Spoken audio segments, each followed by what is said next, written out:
what I understood about research back then is like it takes a lot of time to be successful. And I would say that I still agree on that, that research takes a lot of time to be successful and, you know, to be able to make money out of it. So, for example, I'll give you a timeline. If you want to be, say, a tenured professor at a university who is earning, a handsome salary and also getting good enough grants to be able to support, like, earning very well, basically. So, let's say you don't do a master's. Okay, so after 4 years of undergraduate education, you directly get into a PhD. You do 5 years your PhD. Okay, so let's just count after your undergrad. So it's 5 years into PhD. Okay, then you'll do a postdoc for at least 2 to 3 years, if you get one. Okay, that is, postdocs are very difficult to secure, more than PhDs. So you get that. So it's like 8 years there straight away, and then probably you get, a job as a faculty member at a reputed university, and you start developing your group. You are an assistant professor as of now, and I guess most professors spend at least 5 to 7 years as assistant professors to be able to get promoted to associates, and then further, a lot of PhDs later. Maybe it will take like 10 to 12 years to get to a professorial level. Now, as a professor, you have to spend like another 5, 6, 7, or 8 years, depending on your trade, to be able to tenure. So it's like 10 years invested just to be a tenured professor after you are a faculty. Okay. No, 20 years. Okay. So 20 years after you're tenured, and before that, 8 years. So it's like 25 years at least you'll need to get a tenure. Okay. Compare on the similar, to get to the universe, to in the industry, you'll get to, say, a senior manager of a team. So for example, you have your own product line, you want to be on that level. So I don't have a reasonable, equivalent in industry. So I would say getting to your own product line. So for example, I worked at GPMs in Texas Instruments, right? So if I want to be the world head of GPMs, let's say, okay, so you'll start after your undergrad, you'll start as a, new college grad, and it would be, you would spend at least 5 years to be even a team manager. Okay, no, my mentor had an experience of 15 years, and he was a senior person, but he was still not a team manager. Okay, so it depends, but okay, let's say 7 years or 8 years you spent just to be a team manager.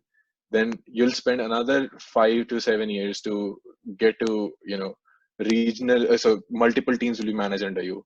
And then probably you spend another, you know 5 or 6 years to get to a whole, product line, depending on your management skills as well. So if you want to get on that management ladder in, the industry.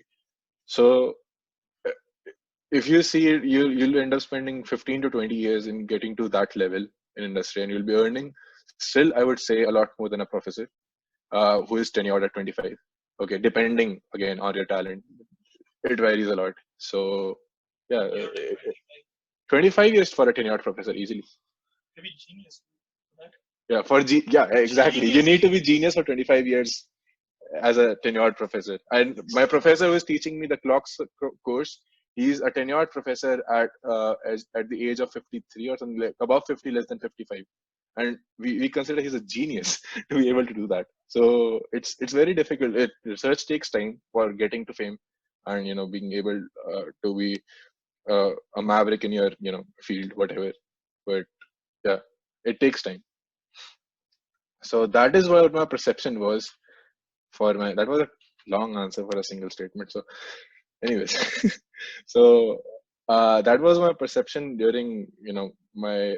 Actually, I was trying to decide whether to go for a research intern or industrial intern. That was my perception back then, and it still continues. Research takes time, but research as a career is very rewarding. Okay, so you get the kind of respect an industrial person would never get. So if you're a professor, okay, and you're working in collaboration with the team in the industry, so your design decisions matter more than even the team leader. Okay, so I've seen. So my current advisor is, is on the advisory board for Global Foundries and IBM, and whatever he says goes. Okay, so there's no one who can say no to him. So if he has been given a project, what he says only works.